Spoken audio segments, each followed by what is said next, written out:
Hi guys, welcome to my channel. Yes, so before we start this one, please don't forget to subscribe to my YouTube channel. And yes, so this will be the last part of our Visayas adventure, and welcome to another episode of Tigos. Yes, today naman is lilibutin natin is yung Ilo-ilo City proper. And at the moment, nandito kami ngayon sa Airbnb. Nirent namin na bahay sa Airbnb. Sobrang laki ng bahay at ang ganda. For only 1.5 na-rent namin to. Meron siyang 4 rooms and 3 CR. So yan.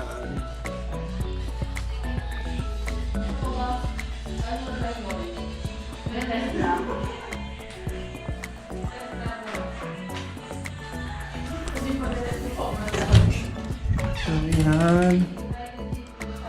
Every rooms naman may AC, kaya okay lang.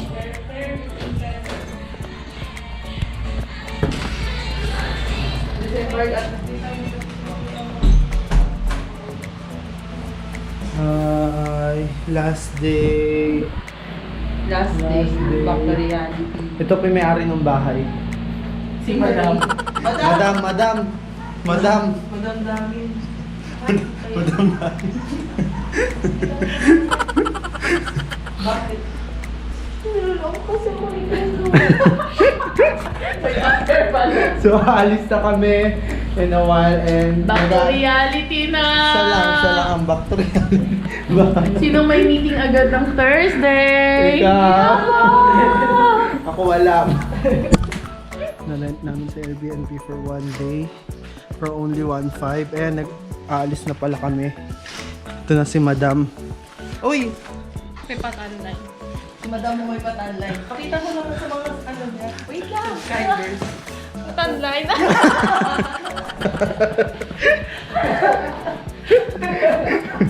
So aalis na kami and sobrang init dito.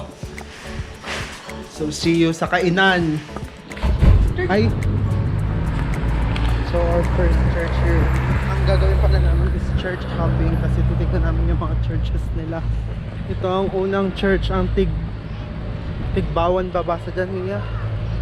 Tigbawan Church. Tigbawan Church. Sobra. Yan yung tsura niya. Medyo luma na rin yung church nila. And ito na si Takot sa Araw.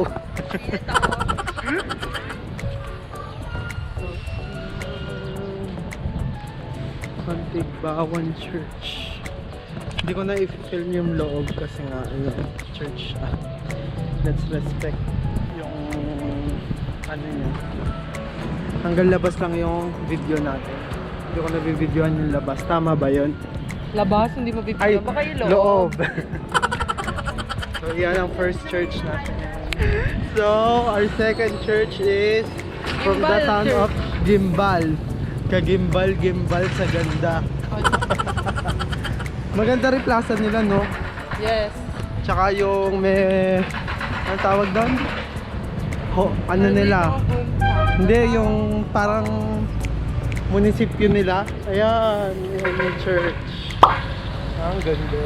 Ay, so dito pala nakaharap yung church. Ano? Dito pala nakaharap yung... Akala ko yung harapan nandun. Ito pala.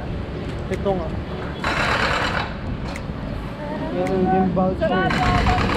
The town of the rising sun and suns. So yan, yun siya. Medyo ginagawa yung daan ngayon. Magmadali na tayo, niya mainit.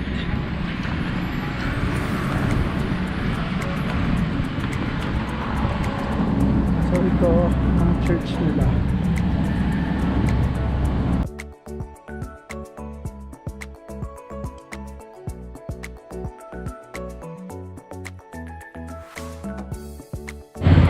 So next church natin is Mirgao. Tara na!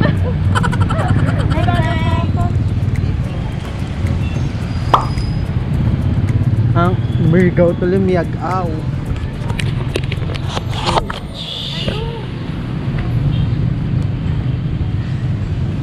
So yan siya sa pangingit ngayon. Ang ganda ng church.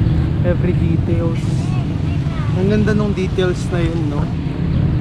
Parang ang hirap gawin. Yan. Parang so far dito pinakamaraming tao, no? Na pumupunta. Oo, kanina wala. Based sa Sa dun sa dalawang church na lang una wala mo pumunta. Pero dito medyo marami. ito daw yung pinakasikat kasi sa Ilo-ilo. Mas sikat pa sa kanya. Oo naman.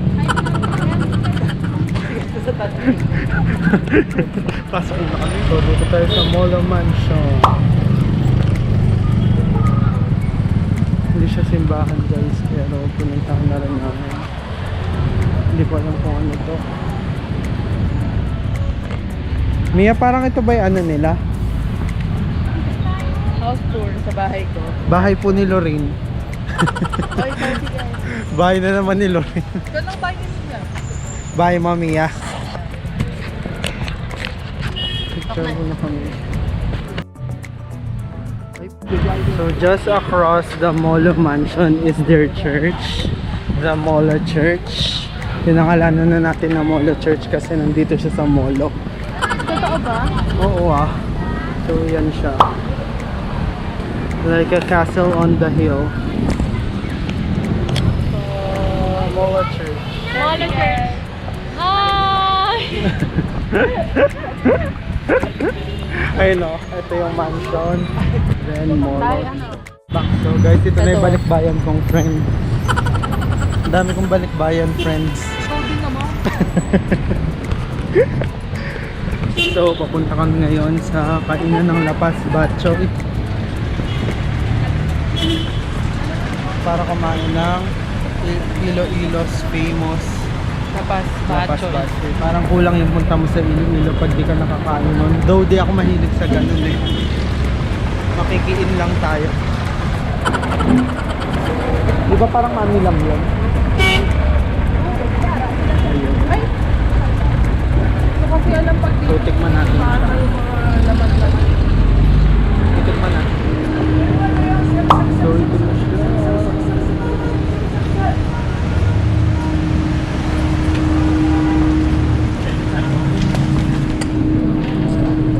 Ang init.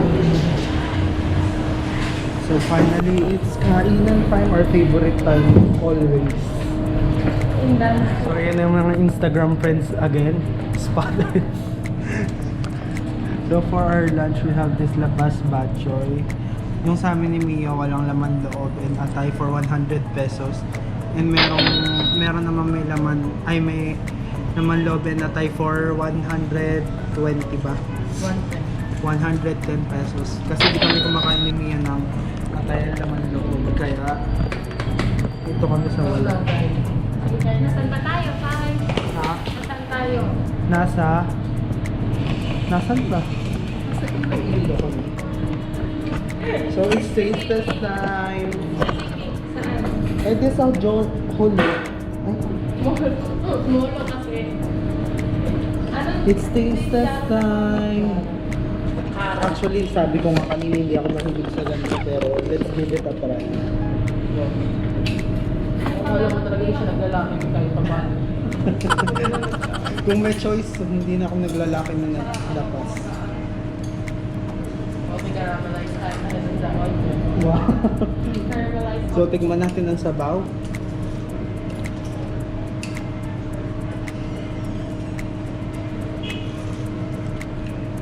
Masarap yung sabaw, parang mami. Di ba? Tikman natin yung noodles.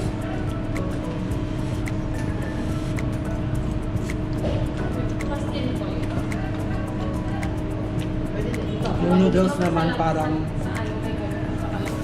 pancit canton.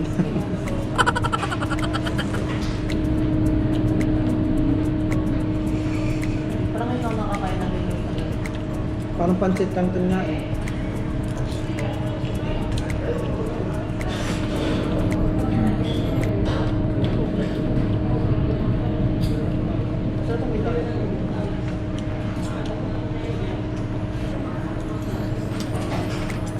So ano yung difference yun dito?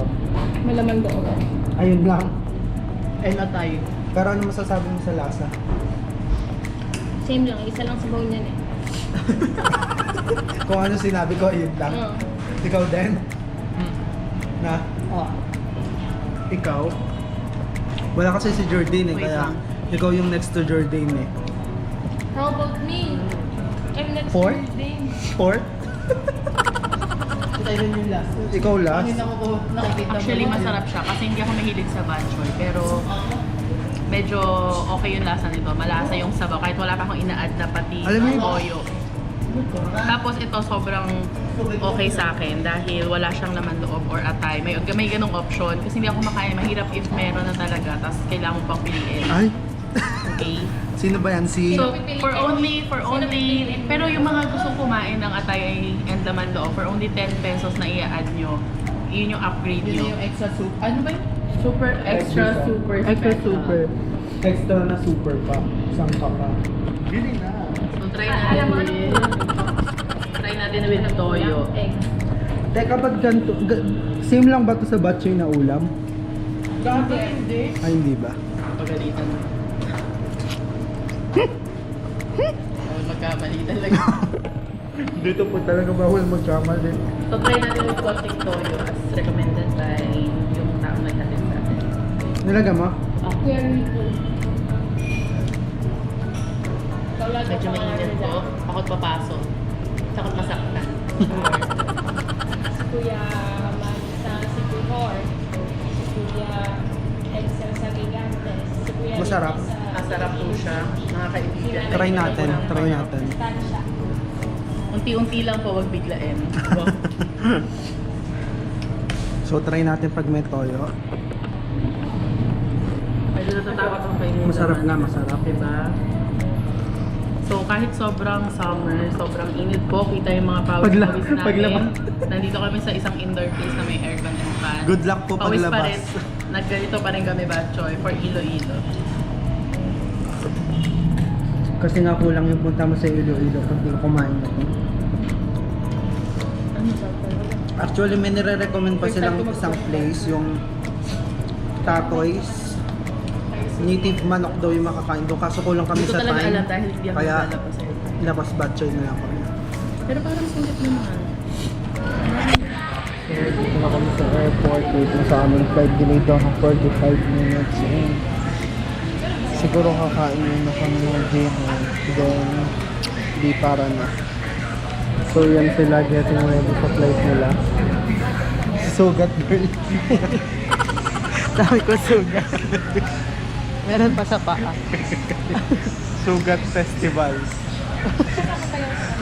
Basis yan. So, pahinga muna kami.